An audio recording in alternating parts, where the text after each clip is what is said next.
today to be talking to Bill Lascher about the Golden Fortress. This book is incredible. It's an absurd story that I had only heard a little bit about before I read it.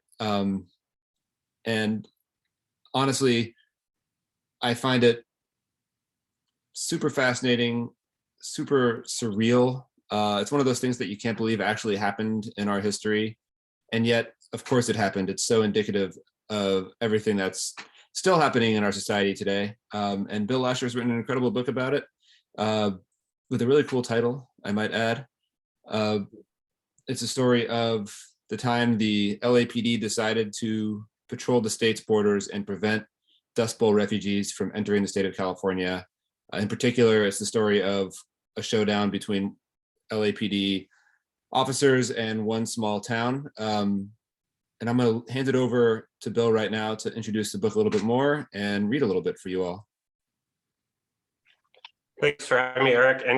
It's really an honor to be in conversation with you, because I know that when Stealing Home came out at the beginning of the pandemic, it was one of the first author appearances I saw virtually like this, and B, it almost seemed to feel like it was exist. I mean, it does exist within the same geography of this book, and I say almost on the same timeline as some of the events in this book, because as you know, there's this sort of mythology of what we say about what LA is and what its history is, and that's certainly true of the events in Golden Fortress.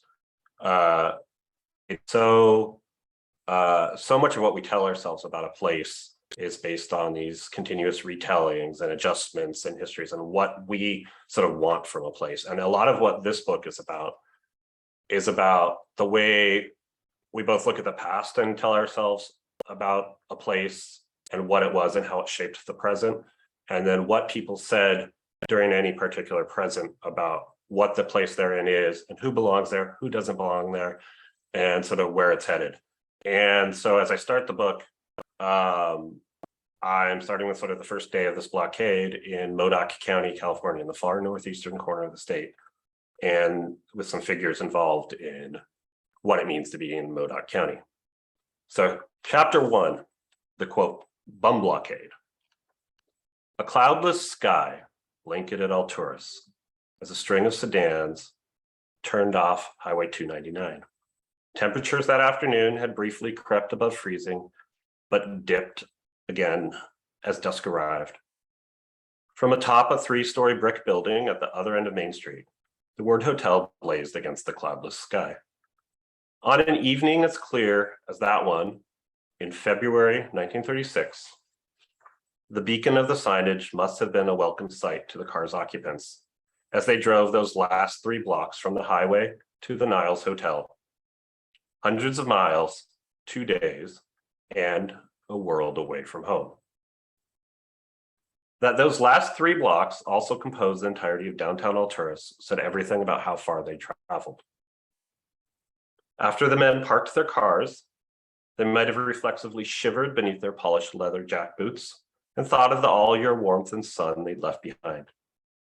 If any of the men passed beneath the street lamp at the corner of Modoc and Main Streets, its glow might have glinted across the gold-toned badges they carried, illuminating an eagle's wings spread above the words police officer and Los Angeles, typed in blue lettering beneath, and then embossed seal that read, City of Los Angeles, founded 1781.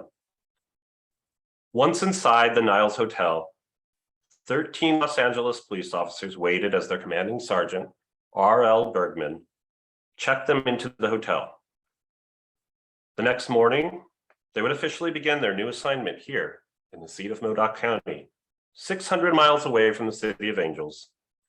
Somehow, despite traveling so far, the officers still hadn't left the Golden State. A cultural distance matched the physical distance. Alturas was Modoc County's largest town and still remote from the nearest settlements of any size. The hotel was at the southern end of downtown, which ended a few hundred feet away at a small bridge over the gurgling Pitt River. It was surrounded by the kind of businesses typical of a certain mythologized small town in the early 20th century American West. A coffee shop next door, a butcher down the block, a liquor store up the street, and an inn across Main Street with signage advertising Buffalo beer on tap. The county courthouse was just a couple blocks northeast of the hotel. A few businesses fronted East and West Carlos Street. The rest of the nearby streets were residential. The surrounding sparse, frigid, mostly undeveloped expanse where the men would work for the foreseeable future dramatically contrasted with the bustling, sunbathed metropolis they'd left 2 days prior. But their task remained the same as it had been at home: protect and serve the city of Los Angeles.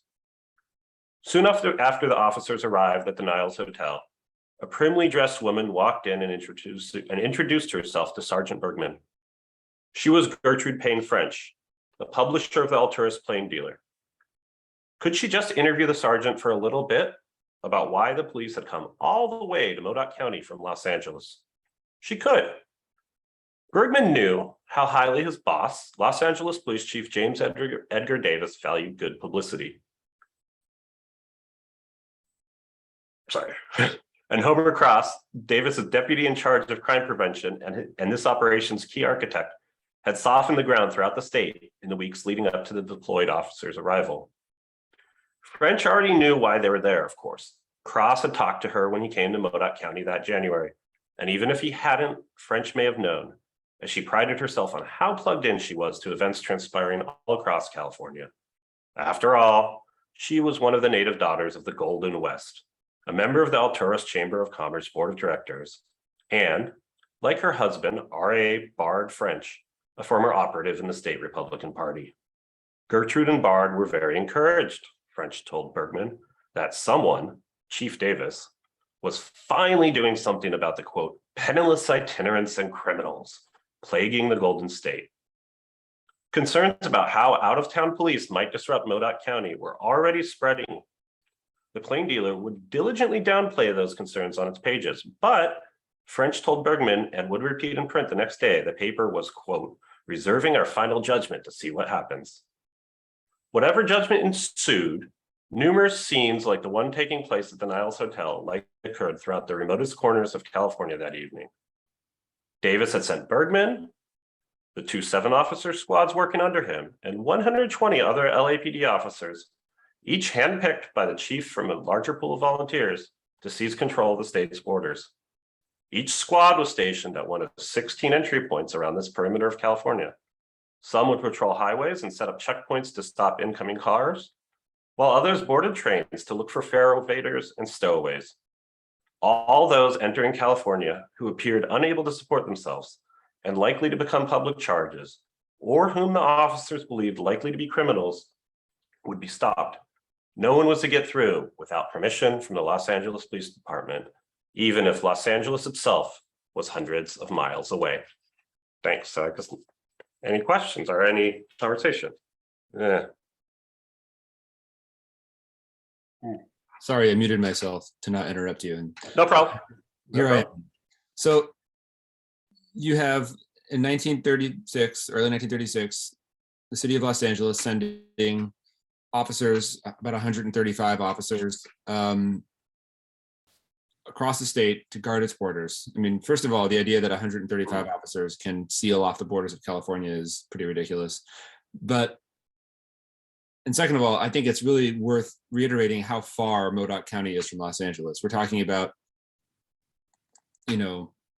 just like the very opposite points of California. If you look at a map, and I did that when I was reading this book, nobody knows Modoc County. Like, this is extremely quixotic exercise. But it wasn't just about guarding the borders. And it's part of a much bigger story involving different events happening in the United States at the time. You have great migrations happening, you have poverty happening with the Great Depression. There's a lot at play here. And I'm curious, when in your process of being a reporter and a historian and a writer, when you first came across this story, the bum blockade, as it's commonly known, and decided maybe there's a book in here. So when did I come across that? Or yeah, And when did you decide that you thought maybe Yeah, it would actually be worth exploring more in a book? yeah. Someone, I think it was my mom or someone else, had gone on a tour in Santa Paula, California, like a history tour, and said, "Oh, did you know about this story about, I guess something." So Santa Paula is northwest of LA, and someone, she'd mentioned hearing something about this blockade, and I was already looking at the 1930s, both in like the Aftermath last book I read in the context of it, which would involve a reporter from LA that went to China, but he was doing that in the mid 1930s, and then I was actually thinking my second book would be about the history of pinball. And so I was looking at some of the bans on pinball during that period. So, for example, in Los Angeles. So it's already sort of having this head on, man, there's so many events going on in the 1930s that are sort of reminiscent of today. And this is all happening sort of towards the end of 2018. It's right around the midterms. And I hear about this right as there is some really vicious rhetoric involving international migration and, building wall and all this, the sort of just hate and fear that came up during the Trump administration. And I thought, wow, it's just like this rhetoric sounds just when I decided to look at this one blockade, it's like, even though this was about domestic migrants and that was about foreign migrants, there's so much overlap there in terms of this fear of criminality, these terminologies of invasion.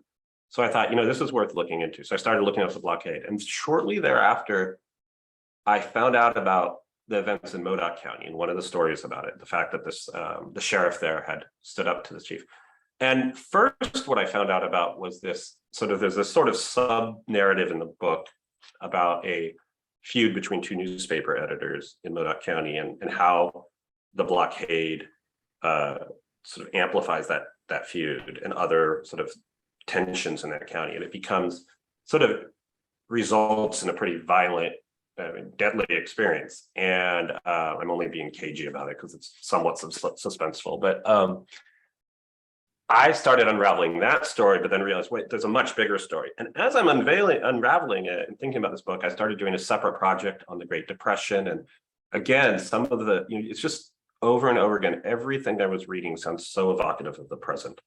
And the more I researched this book, the more there were events happening in contemporary US and contemporary California. I live in Portland, Oregon currently, but I was,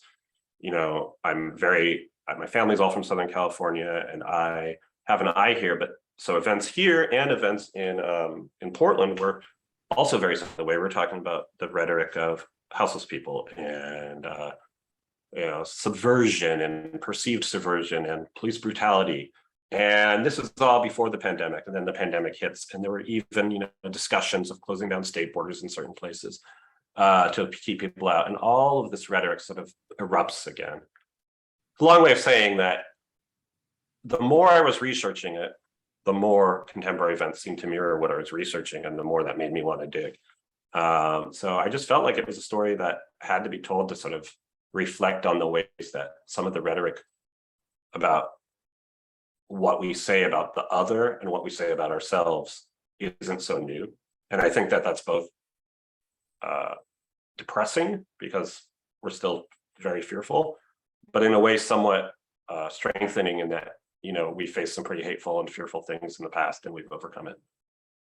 That's really interesting. So I found similar experiences when I was writing a book set in similar time periods and places, with regard to doing historical research and unraveling and being constantly like kind of doing this, like, wow, nothing has changed. Or sort of these like echoes that you keep finding and keep finding.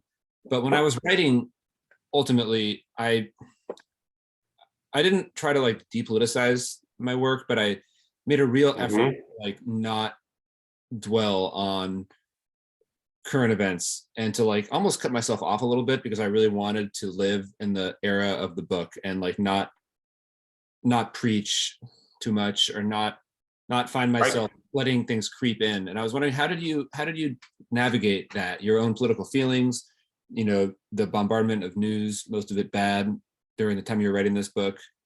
And you obviously can't write an apolitical book. It doesn't exist. And this book is far from apolitical. You have a position, you have a stance, you have a pretty clear perspective on things, but it's also a book that is for most of its pages, really just lives in the setting on the page. Well, I tend to have an approach to my research that, first of all, is, I've been a reporter for 20 years, or maybe professionally for 15 years. And, I really believe that you're going to tell the best stories and you're going to have the most impact by getting as much information as possible. And to the best extent possible. Obviously, what you omit and what you choose is always going to shape a story, but, or at least, there is no totally neutral observer, as we can go on about. But, I find that people make their observations based on, you make a better story if there's more credible information. And if people are there and they feel like it's authentic, they're going to be able to make a more sort of informed decision. They're going to sort of trust you more. And if you're not authentic with what you write, you're going to lose people. And so in this approach, I tried to find as many aspects of people that I could, and as much into their, I believe very strongly in this, find one more piece of information. It's damning because I always want to find one more piece of information and not start writing. But I wanted to know who Gertrude French was. I wanted to know where she came from, and she was adopted. For example, she was adopted by the family that she considers her. It was a cousin or something, an aunt or uncle who adopted her. But she considers herself this inheritor of this California lineage, and she calls it a member of the Native Daughters of the Golden West, which was this nativist organization in California that you could only be a part of an organization. Yeah. And she, but reading her story, you can humanize it. And what happens to her family towards the end of this book it's sad and it's tragic, and you want to find out why they're doing it. And her rival, this reporter from the Midwest named or from Montana named Claude Mccracken, he's no saint either. He's a real antagonist. And as much as he sort of seems like he's sort of the victim of some of this rivalry, he's got these aspects. And that's true of you got to know the people's motivations, which to understand their motivation for any political decision or any act that's happening, you kind of just have to humanize them, and you have to know where they're coming from and what their roots are and why they're doing something.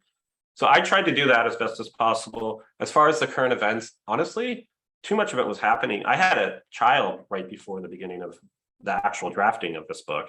And, I was already well into reporting it, and it was the beginning of the pandemic. So there's only so much I could do. So I had to tell myself I can't pay attention to the news. And I'd hear it and I note it, but I wasn't bringing it in. What was actually the most, I think, the piece that really shifted my thinking on this and sort of, or at least the piece that's dang, I got to figure out a way to work this in, was the January 6th insurrection, which happened right when I was turning the book in and finishing the drafting of it. I actually turned it in a little later because of some other issues, but it has a presence in the conclusion because it's just familiar. And I was able to see that happening, and this idea of, people taking the sort of both the law and democracy into their own hands when they weren't satisfied with the outcomes they were receiving from the existing system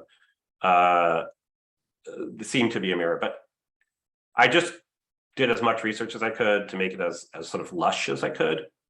And then in that way, then if you're in the world, you're seeing what people were talking about. You're seeing where it's coming from, who the people were and what their motives are. And because there's just too much information that be there, the best thing I could do is tell the story and leave the sort of pontificating to the beginning and the end and the prologue, and not the pontificating, but the linkage. And my editor also had some good tips in that realm of just how to sort of section the material away. I'm curious about your reporting process. You call yourself a reporter, which I do too.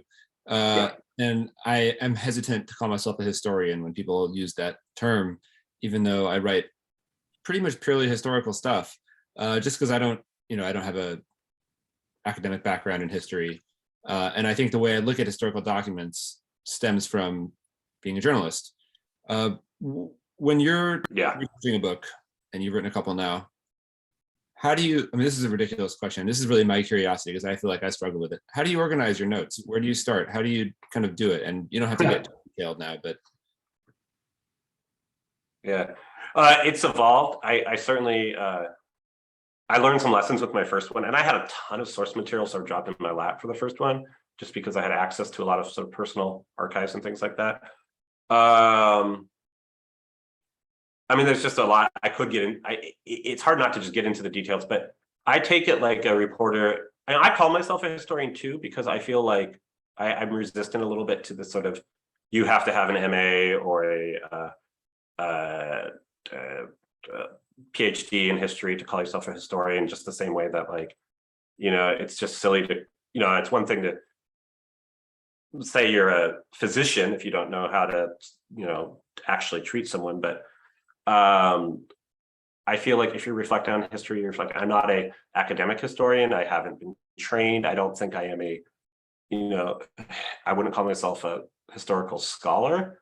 It's a term I've defined for myself. I kind of think, if anything, I'm a historical journalist, and I take an approach to looking at archival documents and other source material the way I might take more of a journalistic approach that involves, I interview sources where I can. If people are alive and they're connected to a subject, which was in the previous book, there were a handful of people that were connected to some of the source material that I was able to interview. And in this case, I was able to, I wasn't able to interview anyone too directly connected to this, but, I sort of interview the documents, and I sort of perform an act of triangulation, which is what I do with my reporting too. I find the information, I ask the question, I find the information that's related to it, whether it's a stored document, whether it's a personal reflection or an actual oral history or a recording or a newspaper clipping or whatever it is, or a secondary source, and chase down the information, the little clues I'm involved that's provided in that, and work with that and see what tracks with the other material I've already gathered. I have started to do a lot of organizing and using certain software and things like that to keep it a little closer. And I'm just constantly looking for more places to look, which slows down the writing process because, frankly, I'm still investigating the story. I'm still reporting it because there's a lot of sub-narratives and other subjects that I think are worth delving into further. But it's sort of just like writing a newspaper article. In a newspaper article, you have however many column inches or however many minutes, and a radio story or whatever you have, word count. You got to know how to cut it off, and you got to know how to get sort of to the meat of it without sacrifice. And I wish I could say how I do that. I always start with too little, get freaked out, get too much, then get freaked out about how I synthesize it, and cut it out and throw all the stuff in a file that says, I always call it cut babies because, someone just said something about killing your babies. And, I always have some sort of file like that with stuff I throw out that I can always come back to if I've left something out. And all that extra material becomes really useful in the verification process or fact checking or, and there was actually a pretty thorough fact checking for this. So I was glad I had it.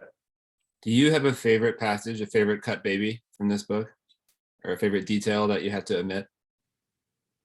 Oh, that's a great question. I think it probably had something to do with the. I read a lot deeper. I remember when you read it, when you first read it, you mentioned you like this thing where I go into the Modoc County's history from 13,000 years ago to the present of California, and talking about the eruption of the volcano that's there around the Modoc Nation, and so it gave life to the area. That went a lot more esoteric and I spent a lot more time in the history of what would have been there from the formation, the geological formation of the state to the arrival of people.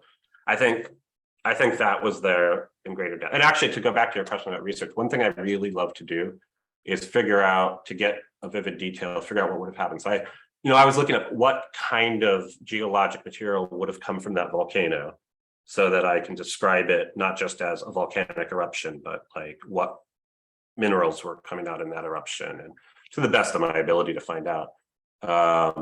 Or if I'm in a more present area, what movie's playing at the movie theater in the newspaper article or something like that. But a cut baby would be, I'd say that was one. And then I spent a lot more time too with the sort of aftermath of this murder that happens in the story, and where the people involved in that ended up, and what all the people connected with it ended up doing with themselves. And But it really had nothing more to do with this blockade, and I was really getting off track of this other story about, the broader subject of the blockade of California's borders. So you mentioned that I like that passage that talks about the historical formation of the land, and I did. I think I told you that when I read the book. What's really interesting to me about that passage is that you flip perspective and you talk about conquest of California from that of the Modoc people and kind of from that of the land itself. Was there like an impetus to that? Were you thinking about something else in particular, or were you just kind of vibing and writing it the best way you knew how?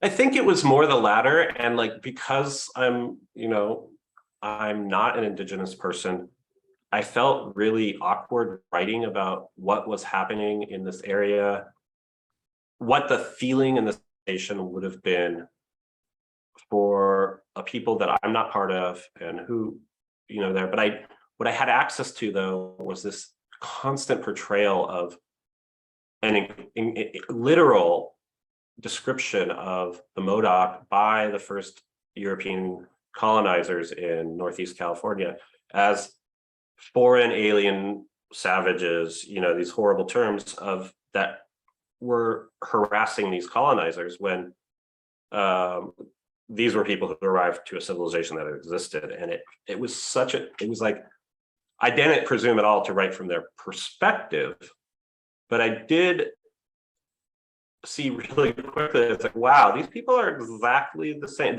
These people, meaning the first European and American colonizers to arrive in Modoc County, they were carrying tons of crack on their wagons, and they were coming to this place and disrupting life as it had been, which is exactly the claim that is made, 100 years later with longer, but depending on what time period, but with the, quote unquote Okies and others coming to California.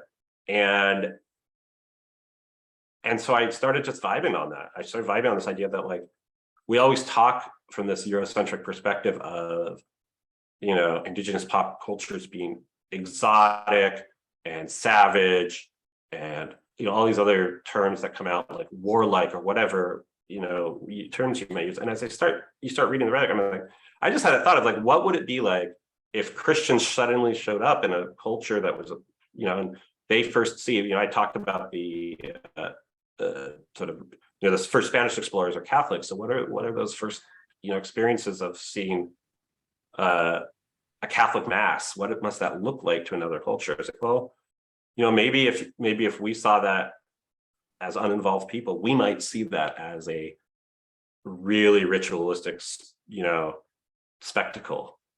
And we might see the sort of constant religious wars of the, second millennium as quite violent and warlike disputes between these different nations. And somehow that got in my head, and I was writing that part at the same time I'm writing a different chapter about the rhetoric, towards domestic migrants in the Great Depression. I'm like, this is the same, it's the same shit. And I just had fun with it, to be honest. Yeah, that's great.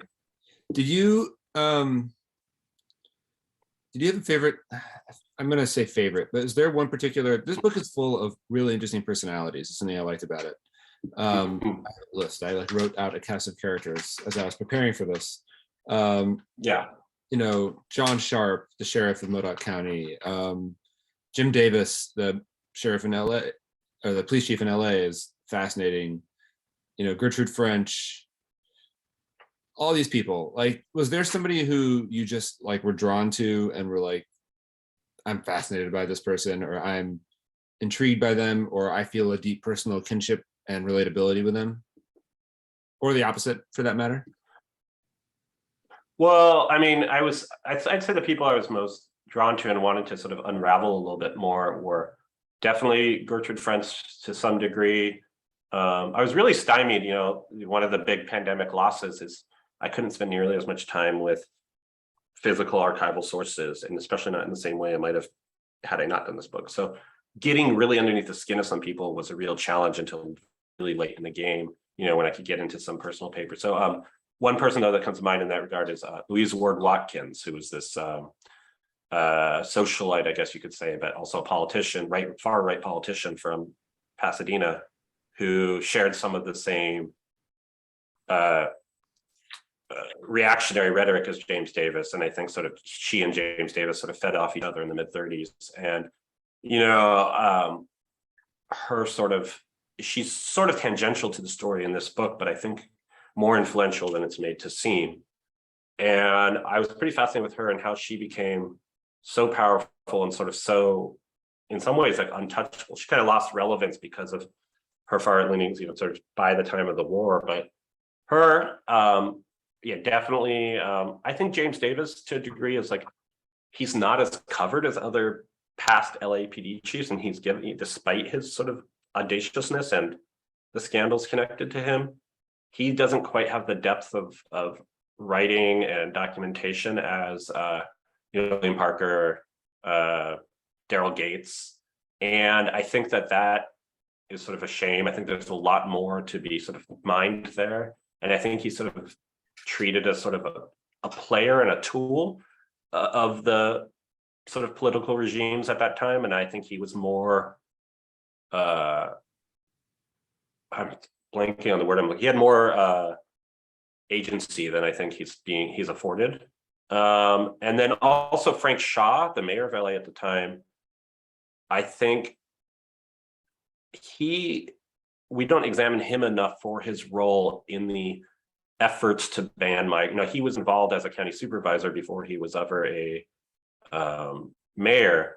He was really at the head of this anti-vagrant, anti-homeless, anti-poverty, anti-outsider rhetoric and drive, and he tried to do start a blockade like this in 1931, and it didn't succeed. So I think I got pretty fascinated with him.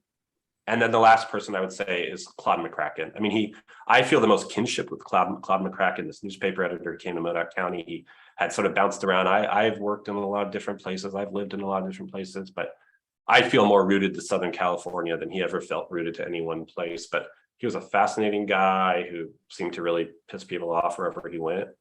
And I think there's probably a little bit more to him, both good and bad, than shows up in this book. So Chevalier's is an LA bookstore, even though this is a digital event. I would like to talk to you about LA in the 1930s and what kind of place it was. I don't think I had a really good understanding of it until I wrote a book about it. And even then, I'm still not sure. But LA was a very different place before it became what it is now. And Southern California was a very different place politically, demographically, just kind of in every way. I think Frank Shaw and Jim Davis and their kind of reign atop the city tell us some of that. But could you kind of talk a little bit about what it was like here back then? Yeah, I might actually push back a little bit on the idea that it's so different from the contemporary Los Angeles. I mean, just looking at events, in the last couple of years about the reaction to, especially to homeless people, and the sort of perception of this place as this promised land, but only for certain people. That was more, I'd say, explicit in the 1930s and 1920s. I mean, it was very clear that groups like the All Year Club that promoted California, or Southern California, as a place to go that had also, opportunity and comfort, but only for people who could afford it, was certainly more explicitly stated. But I think the idea of, Frank Shaw, for example, this business leader involved in real estate and retail, and this anti visible poverty rhetoric reminds me of a current mayoral candidate. That said, when I was writing this book, that candidate, Rick Caruso, was not, by the time this book was turned in, he hadn't announced his candidacy. But the rhetoric about, sort of vagrancy and criminality of people who were on the streets was very similar. There was certainly a lot more, at least overt, collaboration between underworld elements and the levers of power in Los Angeles at that period. I also think there was, media institutions at the time, particularly, the LA Times is the most stark sort of institution where you see, that's the most stark difference. It's the Los Angeles of the 1930s and the Los Angeles of the present. It was so adamantly and overtly and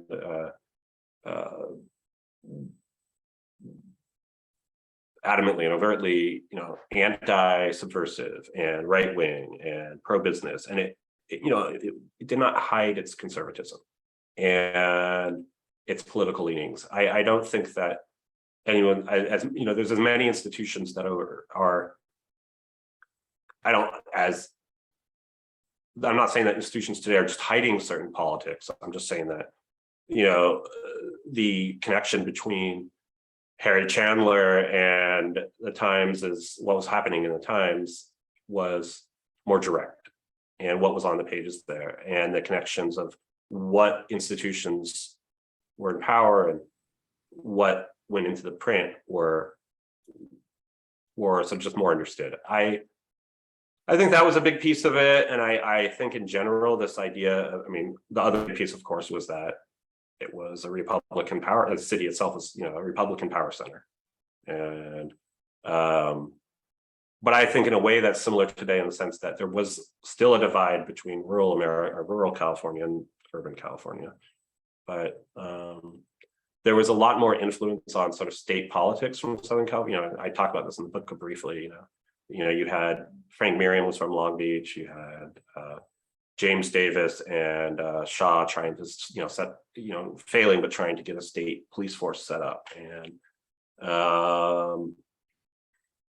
I think that was very, that was somewhat different. But yeah, I keep wanting to push back against the idea that it was so different. I guess just that,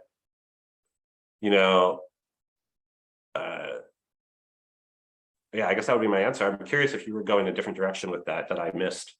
I think it was mainly that I was going to say that I think the explicit kind of reactionary nature of the city politics was very different. Demographically, the city was very different too. It was a lot lighter. Those would be the main things. Yeah. Corruption-wise, things haven't changed that much. I don't think power has really moved too far, unfortunately, since then. I'm actually curious about so 1930s, you're in Modoc County, you're in LA. How did you immerse yourself in the period? I know that when I was doing my book and when I'm writing something historical, I get weird. I like to read old newspapers. I like to listen to music of the period. I have all these things I do to put myself and to kind of trick myself into just living in that space. Do you do anything like that? Did you get into kind of these places and kind of culture of the times? Yeah, very similarly. I read, especially newspapers, reading all newspapers. I'm reading the stories that are connected to the stories I'm researching. Not connected, physically on a different part of the same page, and then getting lost in those. And then, I go down these rabbit holes about some weird, whether there's some weird, kidnapping or heist or just a show. Maybe there's a movie. There was in one case, for example, there was a movie showing in Modoc County the week of the blockade. I can't remember exactly what it was. And I don't know if it even showed up in the book, but it was a movie about a hobo wandering around Europe. And it was actually called Mr. Hobo. And so I watched the movie, because it seemed relevant, and then I got into that. And then listen to definitely the music. I'll play, find Spotify playlists of relevant people that are playing. I found, and this does certainly make it into the book, I found the audio for a radio show called Calling All Cars that actually James Davis helped get run, which is a, true life sort of cop drama where they relive old cases on the, this radio drama. It starts with the LAPD dispatcher saying, calling all cars, calling all calls. So I found this old time radio, collection that played it. And there's a specific episode that they preempted what the show was supposed to be for the week that the blockade launched, to have this one that James Davis used as sort of a morality play about what could happen if you let someone in from out of state that could have then go on a crime. There's this guy who apparently murdered someone in Seattle and came to California to go on a crime spree. And so I listened to that episode. In fact, I listened to it the other night before a reading I had, just to get myself back in that headspace, and it really helped. So certainly try to immerse myself in the media at the time. It's a little too hard to do all the reading I probably should do if I were a actual scholar of the 1930s in Los Angeles, because it's, I'm starting from scratch with each project. But just whatever I can find that I have access to, just read it and try not to get too, I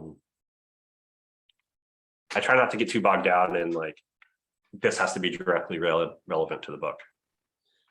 All right, I have one last question for you, a research question before we Q&A. And I want to know if there's one moment when you were in an archive or reading on your computer that you read something and it was your holy crap moment, that something clicked into place. Oh. There was an epiphany, or there was just some amazing find that you will always remember fondly, because I know that those moments of discovery are pretty magical when you're doing research. Bless you. Oh, there were actually a few of those, and I wish I could remember some of them specifically. I know those moments for sure. There are a few that existed. They were later, and they were more spread out than they had been in other projects, because the pandemic prevented me from physically going to archives almost exclusively. But thanks in part to some of the people at the Huntington Library, for example, let me look at the diaries of Louise Ward Watkins, and also the LA Times and stuff like that. And they had this way of doing virtual research where there would be an archivist flipping from page to page just for me. Just all I could see was their fingertips as they flipped to these documents I want to see. And there was an archive, there was a thing in her library. I was trying to look for things that were from the same period of both the blockade, and then there was this anti-crime conference in 1935 that ended up being pretty telling about the sort of direction that James Davis would take. And I saw this entry she wrote on the next line down from a different year. It was this weird diary that was each line was a different year, or each segment. And it was all about going to an event with James Davis and speaking about communism and the threat and the people bringing it, that I realized, whoa, here's this someone who I thought was going to be a somewhat ancillary figure, talking about being with one of the main characters and becoming one of his chief sort of supporters and cheerleaders, and vice versa. And that unlocked this sort of line of thinking about how deeply connected he was to the anti-communist movement and this sort of anti-subversive thing, beyond what he'd done, in strike breaking and that regard. And realizing, for example, how deeply he involved people with this sort of, she was obsessed with guns and he was obsessed with guns, and this idea of arming people to fight this, what they perceived as a coming communist revolution, that in one point they were blaming migration on a Soviet plot to destabilize California, and to realize. So that was really instructive. I mean, that was the biggest one where I was like, this is a little bigger than I think. And then the other was the California Historical Society, a librarian there gave me some scans of some ACLU papers they had in their collection that I wasn't able to go physically see, that had some more detailed documentation. For example, the exact plans of the blockade, the memo ordering the blockade, in a broader thing that the ACLU was doing to fight the constitutionality of it. So that was the other one that really said, okay, I know this happened, but I want to actually have the mechanics of it. So that was For helpful. sure. All right, I believe it's Q&A time, so I'm going to mute myself and step back. Okay.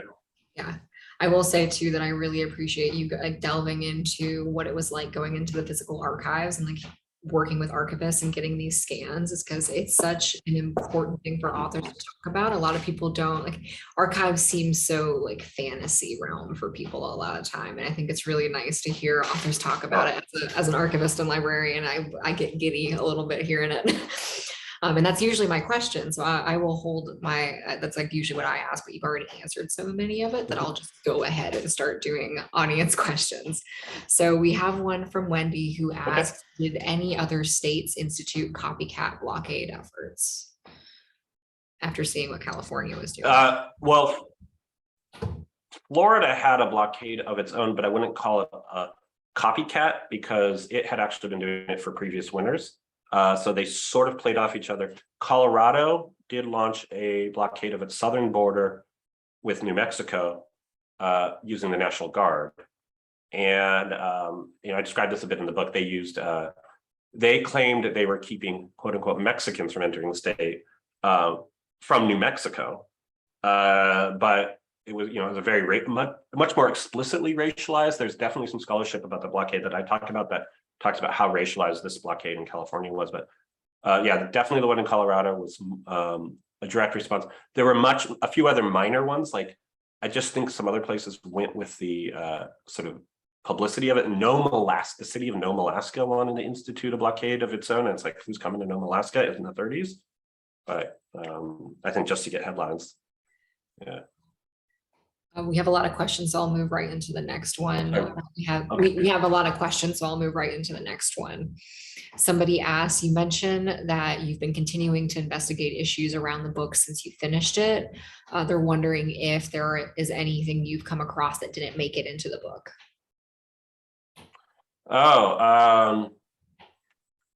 Off the top of my head, I would like to say there is, but I can't think of the specifics at the moment just because it's sort of a blur of information.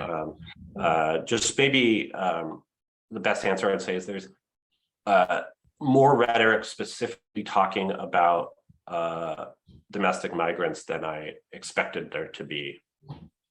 Maybe content for another book or another article out there somewhere. Yeah. Yeah. Yeah. Wow. We have another question from Chet who says, you had really good responses to the questions about history and historical research. Agreed. How do you think writers' personal backgrounds besides education prepare them for historical research and writing? Interesting. I guess like any person. Yeah, I mean, my own personal, I think it's always like, what are you going to be driven to look for? I think the thing that personal background always informs is what your eyes are open to, your eyes aren't open to. There's always that challenge of what, again, it goes back to that question of like, of the biases we take, the political biases, like what are we looking for and what are we willing to see that we might not be looking for? Like, are we willing to look at the sort of warts of somebody that we're sympathetic to? And so the personal background, I think, informs those prejudices, and then you have to sort of react against them. And then, in my case, I can't think of an experience that I feel directly influenced my decision to write about this. Save perhaps for the fact that I come from a family of lawyers, so I'm often thinking about constitutionality and legality and those kind of things. Gives you an eye for legal documents, and because it can be a lot going through archival material and even knowing what to look for and what to spot. Yeah. Mm. So we do have another question from Wendy, who asked the previous question about copycat blockades. So is there any info about the rank and file police officers who were sent to the borders and what they felt about what they were doing besides getting extra pay? Not any that I actually looked for that. I often would find officers, names and try to look up if there was any kind of other, archival collection that they might be contacted with, as many names as I could find.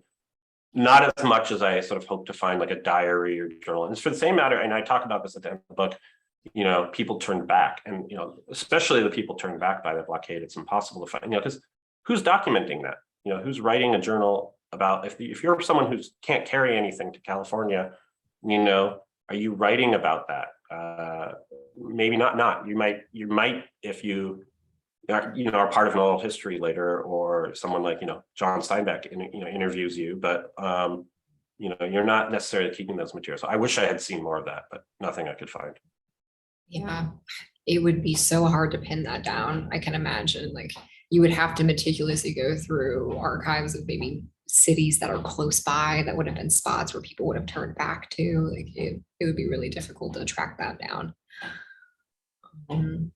I would say just really quickly that one piece of research that I really wished I had was more material from the Los Angeles County Archive, or City of Los Angeles, just whatever records the police department had. And I did get good help from Michael Holland, who's the city archivist, but just because of some pandemic issues, and then also that act of knowing what to ask and being able to ask it when I needed it, for a pandemic and other reasons, was hard. So I know there's probably some more source material in the city of Los Angeles that I didn't tap.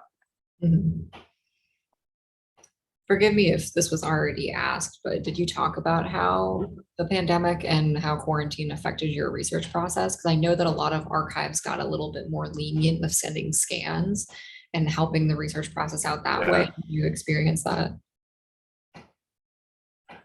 Yeah. So I mean, I signed my contract for this book right before the pandemic started. Like, I think the contract might have even almost been stuck on the publisher's desk or something. I can't remember the date, but anyway, so I'm starting to do the really deep research. I mean, I was already researching it beforehand, but the first 6 months or 7 months of writing this book, nothing was open, period. There weren't archives that I could even get scans from. And very slowly, I just had to start asking people, and certain ones would go in and make scans, other ones wouldn't. Other ones said you had to be connected to the institution, alum or professor or student. And that shifted, and it was always a moving target, and it was hard. And I had some that helped and some that opened up later. I had a lot waive. One of the nice things was there was a lot of waiving of fees and things like that. That was really nice. And there are a few, like eventually, like the Huntington, for example, had a really great process for actually going as close to looking and flipping through at my pace what I needed. But it was always hard, because if you're having someone scan something, you have to know what to have them scan. So that's tough. Yeah, that's really tough. Serious props to you for writing this book and having it confirmed pre-pandemic and going through that process, because it has been a lot harder for nonfiction books like this, especially with like really specific niche topics to get published. So super shout out to you for getting this done, and especially with such an interesting topic. We do have one more question. Okay, so we have another one from Chet. Have you begun to get requests for your perspective on the story of immigration today? I'm assuming in relation to the border patrols now. Do you have concerns about you being expected to be an expert on the issues of immigration? Excuse me.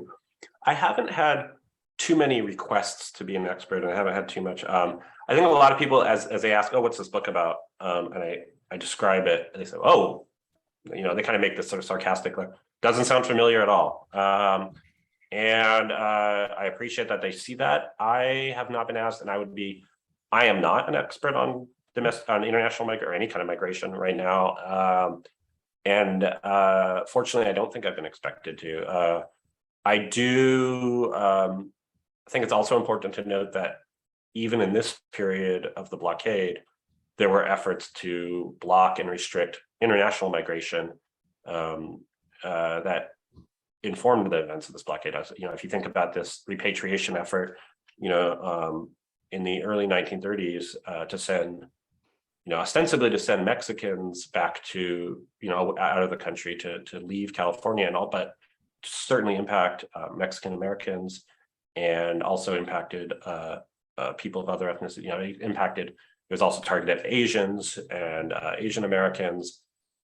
So international migration restrictions existed then, and some of the rhetoric existed then. But I only presume to be an expert in the sense that, like, wow, the rhetoric's very familiar. The rhetoric about, health and criminality and political sort of disruption is certainly familiar, but no one's expected it of me. So we did get another one just now. Steinbeck's The Grapes of Wrath touches to some extent on local hospitality in the Dust Bowl, to Dust Bowl migrants. Did you look into any Steinbeck archives for material? Yeah, late in the game, I tried to reach out. I mean, I tried to take a look at what was available at the Steinbeck Center in Monterey, I believe. I remember not finding anything that seemed like too useful, or that maybe pursuing it would have been too directly relevant, beyond the text itself.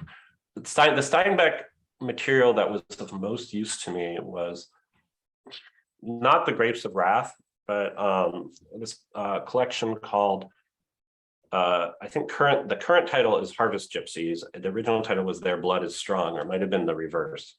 It was originally funded by the Simon Lubin Foundation, I believe. I'm maybe getting that off just a bit, but it was a collection of his reporting on migration in 1935 and 1936 that he used as some of his source material for Grapes of Wrath, and including articles specifically about the blockade, to get more of the sense of, like, again, is what I'm writing about authentic? I do, I do think that there is the connection is very, very obvious, and it's certainly, worth, again, that's one of those areas where it's worth going deeper, and there's probably more to be said and more to inform him. And then there's other people who reflected on, Dorothea Lange, her photography, which actually, one of her photos is on the original cover of Their Blood is Strong. Her photography of the migrant experience is so telling for what is happening, and also very useful because so much of it was produced for the FSA that it's in public domain. And similarly, her husband, Paul Taylor, had written quite a bit about migration and the rhetoric surrounding it. He's a sociologist, and he had some stuff that, in fact, I have an excerpt of his at the beginning of one section of this book because it's so important. So people like that were particularly helpful. But I was also just trying to get a little deeper into what people didn't already know about the blockade, that I didn't dwell too much on Steinbeck for that reason. I wanted to kind of present new information, or at least to resurface information that maybe hadn't been looked at for many years. Well, I think that is our time. So I guess this is a perfect moment. If you want more information, if you want to see Phil's exact bibliography, go through it all, would absolutely recommend getting a copy of the book. Links to that are in the chat for physical copies, ebook copies, audiobooks, which I've heard is pretty good, has Bill's seal of approval, at least. So yeah, thank y'all for coming tonight. We're gonna have the recording up probably tomorrow evening for folks who weren't able to make it. So yeah, any final words? Thank you so much for having me. Thank you. Okay, have a good night, y'all, or good Sure. night.